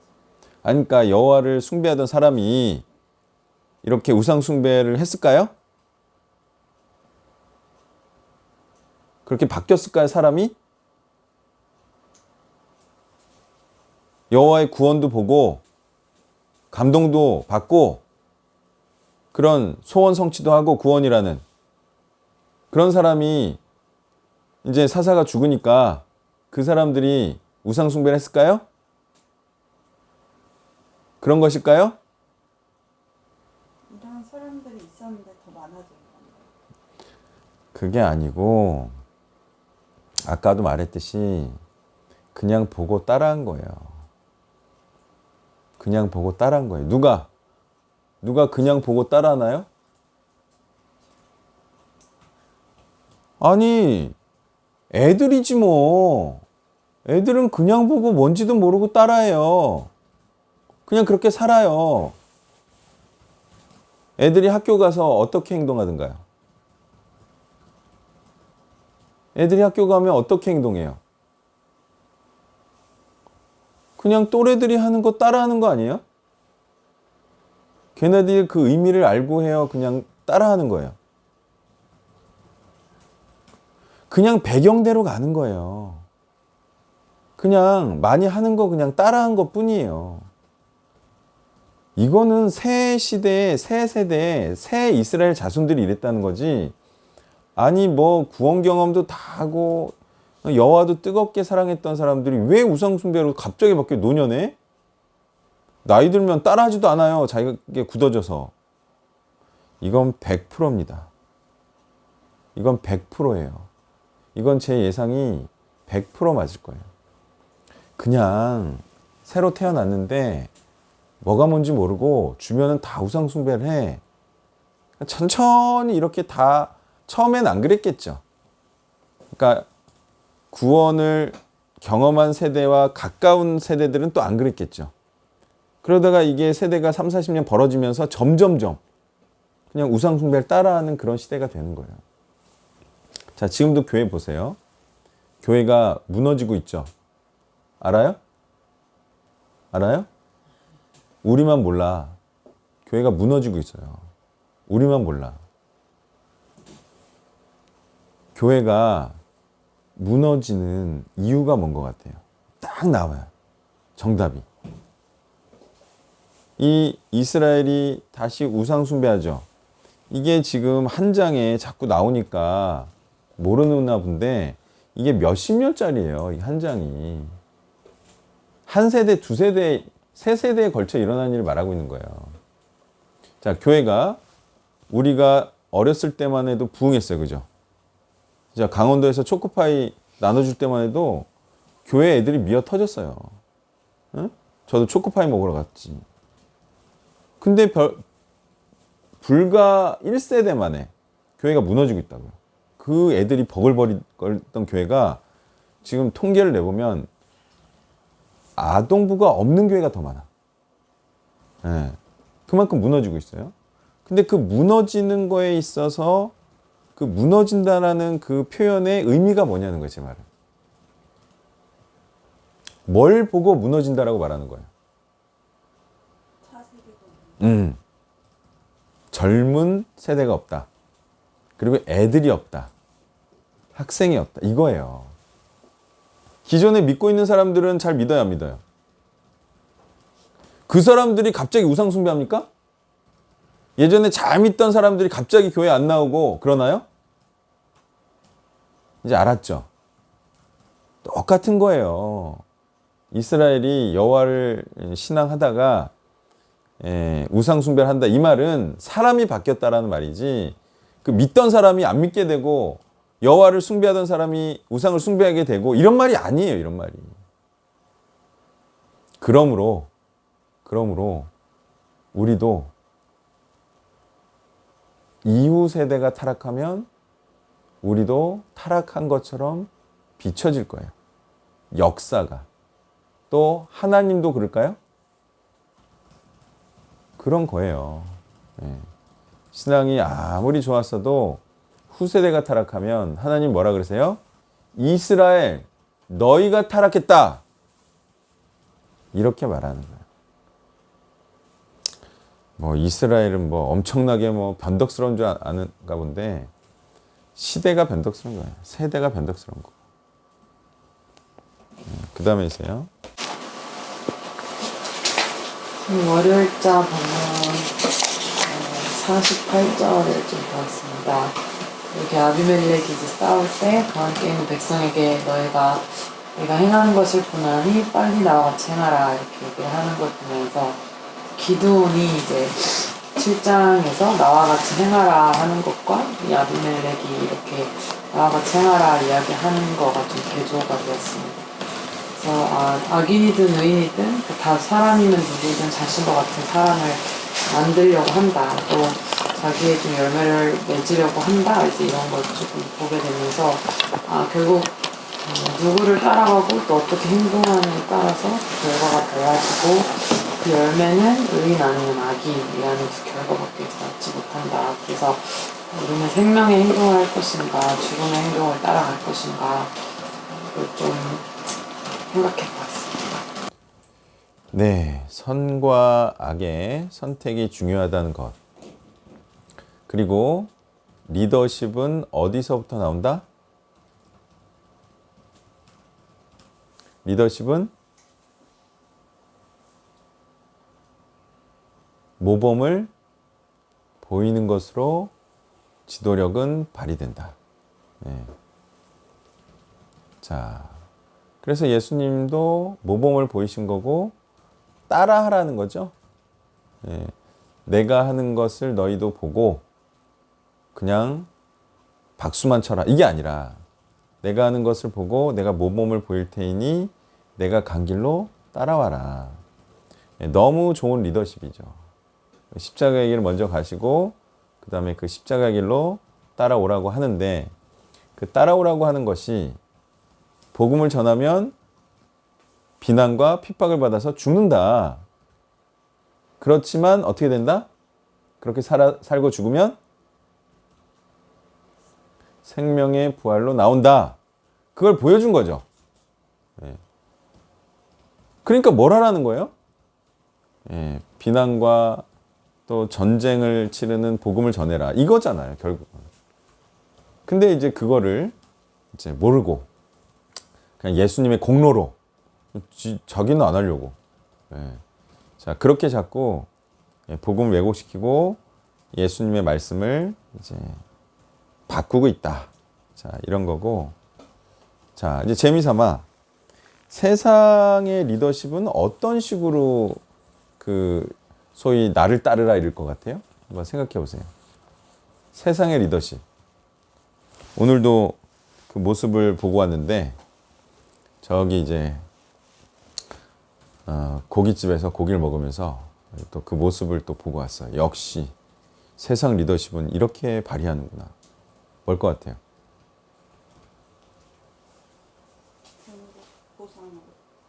나는 돈이 많다. 나는 벤츠 아인가? 또 모르는 단어 처음 들었어 오늘. 벤츠 아인가? 뭐 하여튼 그걸 탄대요. 그 이제 그런 걸 이제 떠벌리면서 나처럼 내가 시키는 대로 하면 나처럼 된다. 벤츠를 탄다. 이런 식으로 이제 리더십을 발휘하는 거죠. 예. 그럼 사람들이 막 따라하고 싶나요? 그렇죠. 벤츠 탄다는데. 예? 이제 서른 된 사람이 벤츠 탄다는데. 예. 근데 이제 뭐 제 경험으로 보면 다 뻥이에요. 뭐가 뻥이냐면 차를 이제 오지게 빚지게 주고 산 거죠. 예. 거의 그래요. 거의 무리하게. 그래서 차만 좋아. 예, 집은 안 좋고 뭐 그런 경우 있고 집은 확인을 못 하잖아요. 잘. 예. 그런 식으로 이제 소위 사업 수완으로 이렇게 하는 거고 또 이제 최근에 또 알게 된 건데 사업자 카톡방에 보면 매일 진수성찬을 올리는 사람이 있어요. 조치성을 쓰는 사장인데 정말 놀라워요. 정말 매일 진수성찬이 올라와요. 근데 이제 정말 의아한 내용들이 나오더라고요. 저거 사업 수완이다. 뭐 이런 내용들이 요즘은 좀 올라오더라고요. 그러니까 좀 그 사람에 대해서 누가 알아냈나 보죠. 근데 사람들이 그런 식으로 모범을 보일까요? 세상에서는? 그렇죠. 소위 나 잘 나가니까 내 말에 따라 이거거든요. 나 건물 2채 있으니까 내 말에 따라. 그럼 너희들도 나처럼 될 수 있어. 원리는 똑같다 이거야. 내 말대로 해. 내가 한 대로 해. 그럼 너희 나처럼 될 수 있어. 이게 사실은 리더십이에요. 그게 마음에 들면 하는 거고 마음에 들지 않으면 안 하는 거고 자기가 선하다고 생각하는 대로 하는 거고 예. 마찬가지로 모범을 보임으로 예. 그리고 결과로 예. 그렇게 인도하는 거죠. 예. 그 다음에 있어요. 저는 목요일자 한번 담아봤어요.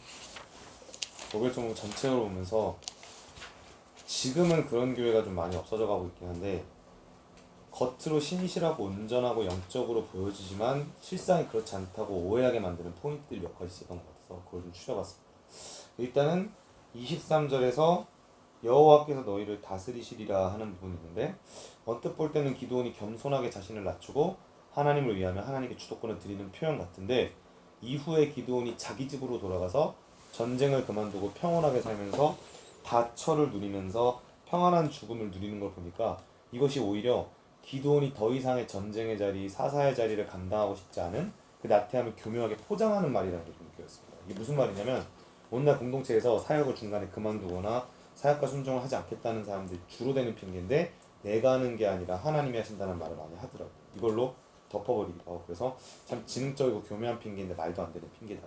그래서 그런 부분 겉으로 하나님이 하신다는 말을 하면서 더 이상 하지 않는 나의 모습을 포장할 수 없다.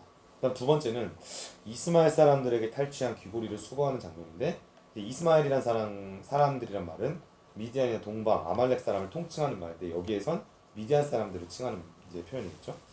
금고리를 취하는데 기드온과 이스라엘이 26절에서 그 악한 미디안의 때문에 미디안을 사실상 거의 전멸시키다시피 했잖아요. 그럼 뭐 악한 수장들을 다 죽이고 이거는 뭐 거의 여리고 전쟁급의 전쟁이라고 할 수 있는데도 그 미디안의 패물은 그대로 다 취해간다고 나오죠. 26절에서 이걸 보면은 그들의 어떤 왜곡되고 변질된 목적이 좀 드러나는 것인데요. 사실 태우거나 아니면 그거를 완전 주님 앞에 돌이키고 회개하는 장면이라도 보였어야 되는데 그런 게 아니죠. 느낌 자체가.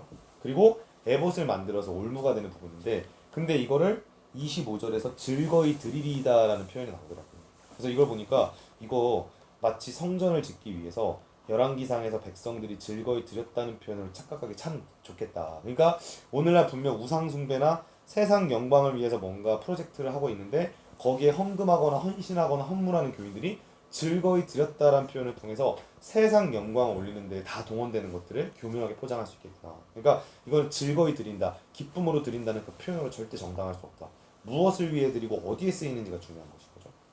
그 다음에 28절에 이제 미디안이 이스라엘 자손에 복종한다는 말이 굉장히 아이러니했는데 기드온과 이스라엘은 차차 타락해가는 게 너무 보이는데 그 와중에 중간에 미디안이 이스라엘 자손에 복종한다는 말이 굉장히 생경하지 않습니까? 근데 이거는 저에게 좀 메시지를 던져준다고 생각하는 게 어쨌든 기드온이 한때 영적 전쟁과 사역으로 인해서 미디안이 이스라엘에 복종하는 결과가 나오긴 한 거죠. 그러니까 이거에 대해서 뭐 일부 인정은 되는 거죠. 그러니까 기드온과 이스라엘은 점점 더 타락해 가는데 이스라엘은 평온하고 미디안, 오늘날로 말하면 뭐 세상 권세 아니겠습니까? 그들로부터 또 존경을 받는 거죠. 복종하기도 하고. 그래서 한국 교회가 그대로 이런 모습을 보였는데 한때 천막에서 교회를 하셨던 분, 저희가 알고 있는 그 여의도 순복음 교회, 뭐 이런 교회도 천막에서 시작했던 교회 아닙니까? 그래서 그런 교회가 처음엔 그 막 천막 교회에 막 정말 뭐 심리기를 막 산을 걸어서 하경을 와가지고 막 말씀 계속 몇 시간씩 공부하고 하던 그 시기를 거쳐서 분명히 그것 때문에 한때 교회가 대한민국 4분의 1의 인구 이상이 크리스천이었고 목사들이 존경을 받고 그것도 참 웃기죠. 한때는 목사들과 크리스천이 존경을 받기도 했었고요. 교회에는 사람들이 계속 오고 해서 뭔가 세상에서 존경받는 교회 모습이었는데 사실 그때부터 이미 썩어 들어가고 있었다는 것이죠. 근데 겉으로 볼 때는 세상이 존경하고 사람들이 교회에 몰려오는데 이유는 알 수 없고 교회는 점점 산으로 가고 있는데 이것도 겉으로 보는 어떤 세력적인 부분에서 착각을 불러일으킬 수 있겠다. 그래서 겉으로 보여진 잘 된다, 신실하다, 온전하구나 라고 속이게 만드는 포인트들에 절대 속아서는 안 되고 실체와 그 마음속 중심 의도를 분별해야겠다 그런 생각이 좀 들었습니다. 네, 여러분이 이제 승리한 기드온이 됐다고 생각해 보세요. 뭐 할 것 같아요? 미디안을 물리쳤네. 그 다음에 가사가 뭐죠? 미디안을 물리쳤네. 그 다음. 네, 음이 안 좋았어요. 자, 미디안을 물리쳤네. 그 다음 뭐 할 것 같아요, 여러분? 기드온이면. 기대했었던 건 기드온이 내부 정비를 하고 백성들을 다시 가르치고 세우고 이런 걸 기대했었는데 그러니까 말하자면 핵심은 그거 아닙니까? 용사들을 육성하는 거 아니에요? 육성해야 되는 거 아니에요? 어차피 사방에 이 적들이 있으니까 또 이민족의 침략이 들어올 건 뻔하고 그러면 강성한 이스라엘을 만들기 위해서 자기와 같은 용사들을 양성해야 되지 않을까요? 아니, 물어보는 거예요. 기드온이면 그렇게 했을 거예요? 본인들이 승리한 기드온이라면 뭐 할 거예요? 제가 지금 말한 대로 할 거예요? 용사들을 양성할 거예요? 양심적으로 그랬을 것 같습니다. 그게 맞는 거지. 그 말이 곧 말씀의 용사를 만든다는 거고, 그죠? 그게 곧 신앙의 용사를 만든다는 거고, 그게 곧 하나님 말씀에 의지하여 우상 숭배자들을 물리치는 것을 의미하고, 그죠? 나 같으면 그랬겠네. 용사 양성. 말씀의 용사 양성. 우상 숭배자들을 몰아낼 전쟁하는 자 양성. 저 같으면 그거 할게요. 했을 것 같아요. 근데 기도는 뭐 했다는 거야 이게? 이 결과로 아는 거죠. 뭐 했다는 거죠? 자기와 같은 용사를 양성하지 않았다. 그래서 아비멜렉이라는 놈이 일어나서 그런 사사 역할도 못하는 아들들 다 죽이고 용사가 아닌 자들 다 죽이고 자 이들이 이렇게 한 바위 위에서 다 죽을 수 있었던 것도 이유가 뭔 것 같아요. 그냥 칼로 치니까 다 받아서 죽네. 이유가 뭐예요? 얘네들은 용사가 아니라는 거지. 그냥 화초 속에서 자란 도련님들이야. 어? 그래서 어디 잡류가 와서 죽이니까 치면 죽는 거지. 아니 훈련을 안 했어. 싸움 훈련을. 70명이면 뭐 잡류 100명도 이기겠네. 훈련만 받았으면. 그죠? 지금 그 얘기하고 있는 거예요. 준비 안 했다. 권력 얻고 그 권력 자기를 위해서 쓰고 즐기는데 쓰고 그냥 일반 왕들처럼 그냥 축적하면서 자식이나 많이 낳고 육적인 자녀나 불리고 그러다 죽었다. 그러니까 사후에 이런 재앙이 온다. 지금 이 말하고 있는 거예요. 그러니까 이걸 승리를 하고 그 다음에 해야 될 게 그 다음에 또 우상 세력을 막을 그런 단단한 언약 공동체를 세워야지. 그걸 안 했다 이거예요. 이 말은. 근데 이게요. 대부분의 사람들이 이렇게 사냐는 거예요. 제 말은. 자기가 소위 성공했어요. 그럼 후세대를 신경 쓴다 안 쓴다? 대부분 신기하게 안 씁니다. 그러니까 돈이 좀 있는 사람들은 자기 시대에 쓰면 끝이지라고 하지 그걸 물려줄 생각하는 사람도 적고요. 그 이유 중에 하나는 돈을 물려준다고 해서 또 자식이 잘 되게 하는 게 또 아니잖아요. 그러니까 더더군다나 이제 그런 걸 안 하는 거야. 근데 영적으로는 무장시켜줘야지. 그걸 안 했다 이거예요. 돈은 물려줬겠지. 뭐 오늘 나온 사사도 성읍들 하나씩 물려줬으니까. 근데 영적인 유산은 물려주지 않았다. 자꾸 이제 이 말을 하고 있는 거죠. 사사기가. 이제 또 발표를 해주세요.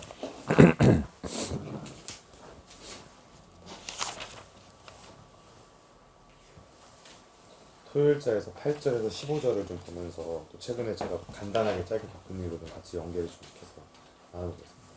감람나무, 무화과나무, 포도나무가 있는데 그들이 이제 열매를 내고 기름을 내고 포도주를 낸다고 하죠. 그래서 열매는 뭐 저희가 다 알고 있고요. 기름이라는 건 뭐 또 성령으로 비유되기도 하고 또 기름진 것들, 아주 좋은 것들, 흠이 없는 그런 것도 의미하기도 하죠. 포도주 같은 경우에는 제물로 드려지기도 하고 전제이기도 하고 수많은 사람들에게 유익과 어떤 구원, 생명을 주는 그런 역할도 상징하기도 하고요. 근데 감람, 무화과나무, 포도나무가 그것을 내는 자들이었다는 거죠. 그러니까 이걸 좀 제가 단어로 정리한 건 구속사적으로 의미 있는 산물을 내는 자들이다. 근데 이들이 공통적으로 했던 말이 9절, 11절, 13절에서 이런 일을 어찌 버리고 나무들 위에 가서 우쭐 대리한지라라는 이제 측면. 뭐 우쭐 대는 것도 뭐 여기서 살펴볼 일이고 한데 저는 이 부분이 조금 더 꽂혔습니다. 이런 일을 어찌 버리고 나서. 최근에 이제 사역하다가 그만두거나 흔들리거나 이제 무너질 위기에 있는 사람들 되게 만날 일이 많았었는데 그때마다 이런 생각이 부족했던 사례를 좀 많이 봤던 것 같습니다. 내가 이렇게 열매를 내고 많은 사람들에게 제물로 많은 사람을 드린 일을 어찌 버리고, 그러니까 그게 어떤 영혼들의 열매를 세우고 그 영혼들을 생명을 주고 유익을 끼치고 그들을 하나님께 제물로 바친 그런 일들을 어찌 버리고라는 거에서 그가 얼마나 내 인생의 전부이고 내 자체이고 나의 정체성인가가 느껴지는 표현인 건데 내가 정말 그것을 어떤 순간에도 버릴 수 없다는 생각을 하게 되면은 가시나무 같은 행동을 안 하겠죠. 근데 그들은 그 일을 절대 버릴 수 없다는 그 신념과 믿음이 없기 때문에 버린 사람들이 많은 거죠. 가시나무 같은 경우는 아예 그런 일을 하던 것도 없으니까요. 그런 일을 하는 게 아예 없으면 또 이렇게 될 것이고. 제가 이제 테스토를 마치고 나서 테스토를 이제 아무래도 캘리포니아에서 좀 자격증이다 보니까 일선 영어 학원에서 일할 수 있는 교사 자격증이거든요. 그래서 테스토를 하고 나니까 그 연세 테스토에서 문자가 계속 옵니다. 어디 학원에서 강사를 구한다. 어디 뭐 중앙교육원에서 직원을 구한다. 근데 월급도 좀 짭짤하고 그렇게 오더라고요. 근데 그때마다 뭐 전혀 흔들리는 것도 없었지만 만약에 정말로 비전이 없거나 사역을 목숨처럼 여기지 않는 사람이면은 이거 흔들려서 여기 갈 사람들 많겠다는 생각이 들더라고요. 그리고 실제로 뭐 영어 사역한다고 하다가 예전에 제가 사역했던 교회에서도 아이들을 영어를 가르쳐 복음 전한다고 했는데 나중에 결국 1년에 한 달에 3천만 원씩 마진 남기는 영어 학원을 다 변질이 되었거든요. 그리고 그분은 결정적일 때 나는 유학 갈 거야 하면서 그 학원을 통해 모인 다음 세대는 다 버리고 가는 그런 일도 목격을 했었고, 그래서 이거는 내가 사역과 열매낸 일을 목숨처럼 정체성처럼 여기지 않으면 이런 일이 충분히 벌어지겠구나, 좀 이런 생각을 했던 것 같습니다. 네, 이 이제 비유, 이 유화는 그 하나님의 일을 하는 것과 왕이 되려는 것, 다시 말해서 우쭐대는 것을 대조한 거죠. 그러니까 원래 하나님의 일을 하는 사람이 왕이 되는 게 맞죠. 근데 여기서 이 우화에서는 하나님의 일을 하는 사람하고 우쭐대려고 왕이 되려는 사람하고를 대조시킨 거예요. 네. 그러니까 무슨 얘기냐? 이 아비멜렉은 하나님의 일을 해서 왕이 되려는 게 아니고 우쭐대려고 왕이 되려는 거다. 권력욕으로 하려는 거다. 이 하나님의 일을 해서 왕이 되려고 하는 사람이 아니다. 하나님의 일을 안 하고 그냥 왕이 되려는 사람이다. 이걸 말하려는 거죠. 예. 그래서 마음은 이제 왕자리에 있는 거고 하나님의 일을 하는 거에는 마음이 없다. 자, 하나님은 하나님의 일을 하는 사람에게, 구원의 일을 하는 사람에게 왕자리를 주려는 분인데 하나님의 뜻에 반하여 하나님의 일을 하려는 마음 없이 왕만 되려는 자이다. 이제 이런 걸 말하는 건데, 자, 이제 중요한 건 뭐예요? 왕자리를 되려고 하는 것보다 뭐가 더 앞서야 된다는 거예요. 하나님의 일을 하는 사람은 하나님의 일을 하는 것에 더 관심이 있어야 된다. 이걸 뭐라고 부르죠? 세 글자로? 사명감으로 일해야 된다. 예. 그러니까 하나님의 일을 하는 자는 그 사명감으로 하는 거지, 그걸로 인하여 얻어지는 권세나 돈이나 그런 걸로 하는 거 아니다. 이건 하나님을 기쁘시게 하고 사람을 기쁘게 하고 하나님을 영화롭게 하고 사람을 영화롭게 하는 일이기 때문에 내가 이 일을 하는 거지, 이걸로 인하여서 나에게 뭐가 얻어지고 이거는 두 번째다 이거야. 그것 때문에 권세가 얻어지고 지도자가 되고 이거는 두 번째고, 그게 안 주어져도 이건 한다. 이게 사명감으로 한다 이거예요. 근데 이제 사람들이 이 사명감이 없거나 부족하면 이제 태솔이 있어서 이제 유혹이 오죠. 그러면 이제 제한하는 액수가 200이면 천국이죠. 네? 200이면 천국이죠. 그럼 이제 그 천국에 취해서 간다 이거예요. 그 제가 예전에 이제 탈북자 대안학교 교사 면접 보고 월급이 그때 이제 입시학원 망하고 딱 가서 면접 봤더니 175만 원이에요. 천국이요, 천국. 그래서 전 이제 내색 안 하고 흥분한 마음은 이제 감추고, 네, 그 정도면 감사합니다 했더니 나중에 알고 보니까 그쪽은 너무 적어서 제가 거절할까봐 내심 조마조마했대. 나는 천국인데. 네. 그러니까 이제 배고픈 사역자들이, 전도사들이 200짜리 가겠어요? 아니면 돈 안 주고 줘봤자 60만 원짜리 전도사 하겠어요? 그 200짜리 포기하고 60만 원 선택하는 전도사는 왜 그러는 거죠? 사명감으로 그러는 거죠. 나는 돈을 많이 줘도 하나님의 일이 아니기 때문에 안 한다. 응? 그러니까 저처럼 애매하게 탈북자 대안학교에 걸쳐 있으면 또 몰라. 근데 순수하게 영어 가르치는 거야. 그거는 아니지. 그거는 사명을 저버리는 거죠. 그게 사실 본인은 그렇게 해서 어떻게 좀 복음 전할까 이렇게 하겠지만요. 예, 그러면 저 아직 과외하고 있습니다. 그게 될 것 같으면.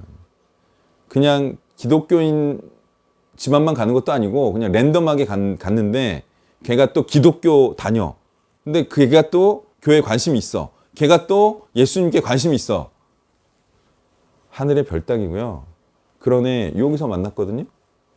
공부도 무지하게 잘하고 국제 고등학교 갔으니까 공부도 무지하게 잘하고 아버지도 교회 열심히 다니시고 제가 걔 신학교 꼬시다가 끝내는 뭐 아무 소용 없었어요. 응?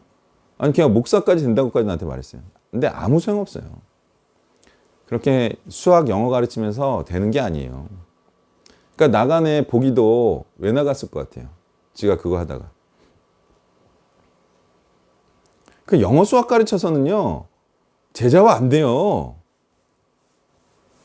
나는 대학 보낸 다음에 양육하라는 뜻이었고 걔도 그런 거에 동일해서 나는 하는 줄 알았지. 그러니까 지가 지 함정을 지가 팠지. 내가 그렇게 시켰나? 그 한 3년 때려 부어가지고 대학교 가서 양육 받을지 안 받을지도 모르고. 그래야 안 그래요? 그러니까 지가 하다 보니까 안 될 것 같아. 제자화가. 내가 시킨 것도 아니고. 그러니까 지가 하고 지가 그냥 지쳐가지고 지가 안 한 거 아니에요. 소위 뭐예요? 그런 식으로는 전환율이 안 좋아요. 전환율이. 그러니까 영어 가르치고 수학 가르쳐서 난 복음화 시킨다? 그거는 정당합니다. 예? 자기 정당화예요. 돈 벌고 싶은 걸. 아니 그렇게 과외하는 사람 많아요. 제가 과외하는 회사 있을 때 팀원 중에서도 한 명 있었어요. 그 선생도 저한테 한 말이 그거예요. 한번 제가 저기 다윗의 집인가 와서 삼겹살 먹었죠. 강중간선에 있었는데 그때 그 여기 대학교 그 연기원 회장하고 와가지고 여기 바닥에서 삼겹살 구워 먹었잖아. 그랬겠지 뭐 한 5년 전이니까. 내가 자매 한 명 데리고 왔는데 그래서 여기 바닥에서 연기원 회장하고 부회장하고 구워 먹고 우리 이제 다윗의 형제들하고 먹고 삼겹살 그때 삼겹살 엄청 뺐다고. 내가 그 자매 와가지고 어떻게 단체하고 엮여볼까 해서 했는데 그 자매도 한 말이 그거예요. 내가 이제 이렇게 하면서 복음을 전하지 않으면 나는 이 영어 교사의 의미가 없다. 이렇게까지 말한 자매예요. 그러니까 내가 데려왔지. 근데 되겠어요? 복음화 되겠어요? 영어 가르치나 바쁘지? 안 돼요, 안 돼. 그건 돈 벌려는 합리화예요. 복음화 시키려면 사역을 해야지. 복음을 전해야지. 복음 뭐 짧게 끝납니까? 매일 한두 시간 해도 부족할 만한 양인데. 근데 다음 학교에도 목사님이었던 교사 있다고 하셨어. 내가? 누가? 목사님이었던 교사인데 거기 다니면서 복음 전하려고 들어왔는데 계속 그래서 교사만 계속 하고 계시는. 아, 그분은 이제 그 나랑 같은 교사. 그분은 이제 저기 장신 나오시고 미국에서 박사학위까지 받으시고 그 박사학위로 5만 대 그 담임 목사 자리를 넣었지만 5만 대에서 다 떨어지고 할 거 없어서 나보다 먼저 그 학교에 들어가신 박사학위 받으신 목사님인데 그분도 거기서 뭘 해? 영어 수업 가르치는 거지. 거기는 그래도 사실은 의미가 있는 거는 거기는 몽땅 때려 부어서 다 기독교예요. 교장, 교감 뭐 다. 뭐 선생들 하나하나까지 다 기독교에 다. 그러니까 이제 기독교로 모을 수가 있지. 그건 의미가 있죠. 탈북한 친구들 기독교인으로 만드는 거니까. 예배도 매일 드리고, 설교도 매일 듣고, 주 한 두세 번씩 또 예배 드리고 또 설교 듣고. 그런 건 의미가 있어요. 그건 사역이라고 할 만하죠. 근데 제가 말하는 거는 그냥 순수하게 본인이 영어나 수학 가르치면서 복음화는 어려워요. 거의 어렵고 이럴 수는 있죠. 얘가 정말 영어 수학보다 내가 성경 얘기해 주는 게 더 좋아해. 그런 애 만나면 대박이지 그거는. 아니면 애가 진짜 그 좀 똑똑해서 선생님 저는 고3 때까지는 내가 성경을 배우고 싶지만 꾹 참고 대학 가서 배우겠습니다. 그게 진심이고 그러면 그건 의미가 있지. 응? 1, 2년 동안 해가지고 인서울 해가지고. 근데 그런 거 아니면은 안 돼요. 100% 안 돼요. 그런 애 아니면. 영어 수학 가르쳐서 관계를 맺어가지고 대학교 가서 캠퍼스 가서 양육해야지. 그런 일이 일어나지 않습니다. 걔가 도망 다니지. 그래서 그냥 다이렉트하게 사역을 하는 게 좋고요. 우리가 지금 청소년 센터 재건을 한다고 하지만 좋아요. 애들 모으기 위해서 국어, 영어, 수학하는 건 좋은데 그거는 사역자가 해서는 안 될 것 같아. 시간이 너무 뺏겨. 그래서 그거는 그냥 외주 주고 우리는 신앙 담당 하더라도 조금 얹는 식으로 그렇게 해야지. 그러니까 예전에 우리가 과외 멘토 있었잖아요. 반 공부, 반 신앙이요. 그거는 어때요? 배율이. 저도 제가 이제 티나우스에서 봤잖아요. 봤는데 너무 소모가 많았었어요. 그 하루 종일 붙어 있으면서 막 공부 막 플랜 짜주고 이렇게 하는데 좀 너무 과해서 말씀하신 것처럼 그냥 딱 임팩트 있게 그냥 신앙에 딱 집중시키고 그 공부표랑 관련된 교사를 붙이거나 과외 정도 그냥 해주는 정도지. 그렇지. 그렇게 막 학습 전반적인 막 그런 센터가 되어가는 느낌. 그건 좀 그렇지. 그게 그렇게 하면 안 된다니까 원래. 그 말씀은 딱 말씀에 집중해야지. 공부 반, 신앙 반. 그러면 거기서 딱 느껴요. 애가 어디에 더 관심이 있지? 그래야 그래요. 그럼 보통 애들은 어디에 더 관심이 있어요? 둘 다 관심이 없지만. 그래도 공부 쪽이죠. 그러면 말한 대로 칼같이 잘라서 반반씩 했어야 되는데 애가 원하는 쪽으로 공부를 비중을 좀 더 늘리는 거야. 응? 교사 자체도 신앙이 그렇게 좋지 않으니까. 그렇게 하면 공부에 밀리는 거예요. 양육이. 아니면 내가 말한 대로 그냥 딱 반반 하든지. 아니면 과감하게 그러면 나는 돈 받는 건 포기하고 양육만 하겠다라든지. 애가 동의하고. 그러니까 역시 그래요. 말씀 사역에 집중하는 게 그게 목표를 이루는 거다 이거예요. 자, 이제 열을 세겠습니다.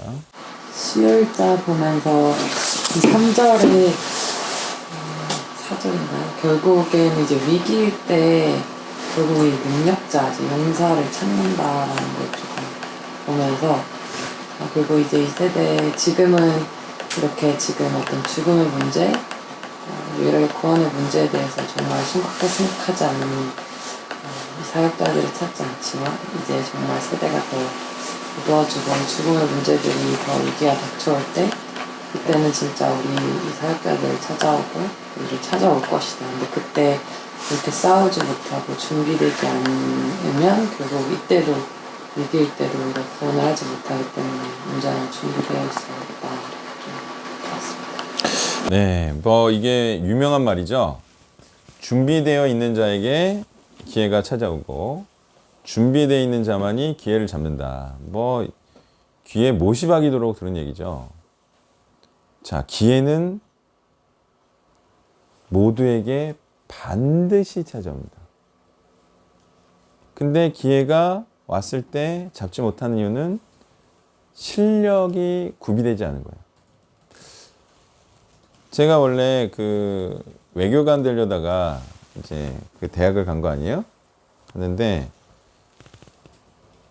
학교 다니면서도 외교관이 너무 되고 싶었어. 그러니까 중간에 뭐 이제 대학원도 준비하고 그랬었는데 그러면서 이제 그 어쨌든 외교관의 꿈은 접었지만 어쨌든 막 그쪽에 계속 그 말하자면 미련이 남은 거죠. 그래서 선택한 차선책이 주재관이었어요. 해외 주재관. 해외 주재관이 되려면 조건이 뭐냐? 1900이 넘어 있어야 돼. 일단 넘어 있어야 돼. 근데 나름 열심히 했다고 하지만 그렇게 열심히는 안 했죠. 그러니까 800이 안 돼. 그러니까 기회가 와도 잡지를 못해. 주재관은요, 공문이 오거든요. 1년에 몇 번? 어디 주재관 갈 사람 손 들어라. 손을 들어야 되는데 못 드는 거지. 이게 800이 안 되니까. 그러니까 기회가 와도 못 잡아요. 네. 마찬가지. 기회는 항상 와요. 준비돼 있으면. 자, 근데 이제 제가 정부기관 이제 지도 목사잖아요. 어떻게 그 기회를 잡았는지 아세요? 다른 목사들은 준비가 안 돼 있었는데 난 준비가 돼 있었어요. 뭐예요? 직장 사역에 대해 이미 책을 쓰고, 평신도 사역 이렇게 해라 책을 쓰고, 그리고 안내서 책을 쓰고, 브로셔가 있고, 직장 성경 딱 내미니까 그냥 뭐 다른 사람 직장 성경에 대해서 준비되어 있는 사람이 누가 있어? 응? 제 앞에선 세 발의 피지. 그럼 바로 독보적으로 됐어요. 준비되어 있으니까. 지금도 보면 우리가 이런 사역을 하고 있다라는 것이 준비되어 있어야 돼요. 내가 이렇게 준비되어 있음을 보여줘야 돼요. 그 중에 가장 큰 게 뭔 것 같아요? 우리가 이미 이런 말씀을 준비되어 있고 선포하고 있었다 라는 걸 증명해야죠. 실력을. 뭘로 증빙할 수 있어요?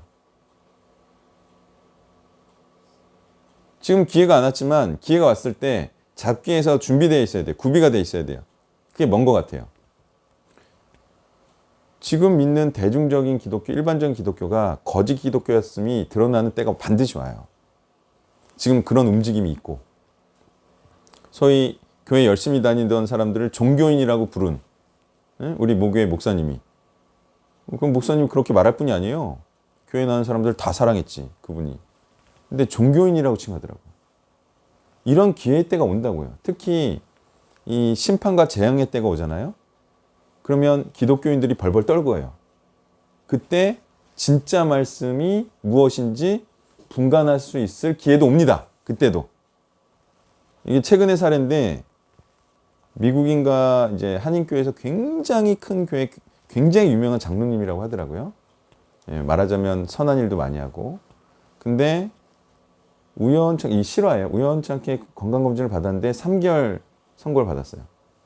그 다음부터 찬양도 안 하고, 목사가 말을 시켜도 말도 안 하고, 예배도 안 나오고, 말하면 눈 감고 이랬다는 거예요. 그래서 이제 목사가 몇 번 말해도 묵묵부답이라 한 번은 마음 먹고, 장로님, 예수 믿으세요. 사람 한 번 죽는 것인데 왜 죽는 것에 대해서 이렇게 낙심하고 왜 이렇게 예배도 안 하고 찬양도 안 합니까? 막 그날은 이제 작정하고 득달했더니 이 장로가 예수고 뭐고 귀찮습니다. 이러고 이제 죽었다는 거예요. 그러니까 이게 뭐냐? 그냥 죽음에 대해서 생각지 않고 그냥 이 세상에서 그냥 잘 되는 기독교, 그런 기독교가 거짓으로 드러날 날이 곧 온다고요. 그때 우리는 이미 이전부터 그런 일반적인 기독교, 대중적인 기독교, 아무나 구원시키는 기독교를 말하지 않고 우리는 그런 사람들을 종교인으로 말했던, 그런 진리의 말씀을 설파했던 단체입니다. 그거를 이제 말해주려면 뭐가 제일 좋아요? 그래서 유튜브가 요즘은 좀 지금은 조회수가 안 나와도 나중에 증빙할 수 있는 거잖아요. 그게 명확하게 날짜 다 찍혀 있고, 그죠? 그리고 명확하게 제가 말해놨고, 이번에 또 창세기 18장 찍을 때는 이제 기록된 바 의인은 없나니 하나도 없다. 이걸 또 창세기 이제 18장에 녹여낼 거예요. 근데 그게 나중에 또 뭐 이제 회자되면 아, 의인이 있었던 거구나. 없는 줄 알았는데. 이런 것도 이제 명확히 넣고. 그래서 어쨌든 미리미리 말씀을 준비해 놓고, 미리미리 말씀을 전해 놓고, 그걸 뭐 녹음을 하든 책으로 만들어서 하든 나중에 기회가 오면 그런 게 이제 말을 하게 될 거예요. 자, 기도하겠습니다. 하나님, 우리가 큰 용사가 되어서 악한 우상의 세력과 이론과 싸우길 원하신 하나님, 우리가 큰 사명의 마음으로 다른 어떤 세상의 좋은 것들을 구하지 않고 오직 하나님을 영화롭게 하는 이 복음을 전하는데 우리의 모든 것을 드리길 원하며 예수님의 이름으로 기도했습니다. 아멘.